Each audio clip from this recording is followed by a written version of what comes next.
কেউ জালের উপরে দাঁড়িয়ে পড়েছে। এইভাবেই ঘুরে ঘুরে এদের জীবন যেমন কাটছে। আর আপনি যদি সত্যি অপূর্ব মনোমুগ্ধকর হাওয়া খেতে চান, মুক্ত পরিবেশ পেতে চান, তাহলে কিন্তু অবশ্যই এই যে হরিপুর সি বিচে কিন্তু চলে আসতে হবে।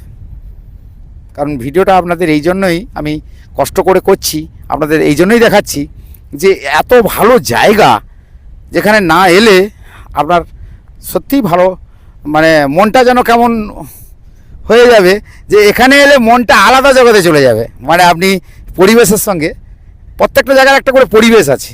আপনি পাহাড়ে গেলে পাহাড়ের একটা পরিবেশ, সমুদ্রে গেলে সমুদ্রের একটা পরিবেশ, আর এই সমুদ্রের এই জায়গায় এলে তারও আলাদা একটা পরিবেশ। সেটাও কিন্তু এই যে ছবিতে আমি তুলে ধরেছি আর দেখাচ্ছি আপনাদেরকে, সেটা নিশ্চয়ই কেমন লাগছে নিশ্চয়ই আপনারা আমাদেরকে তো অবশ্যই জানাবেন। তবে আমরা এই যে দেখাতে পেরেছি আপনাদেরকে, এইগুলো তুলে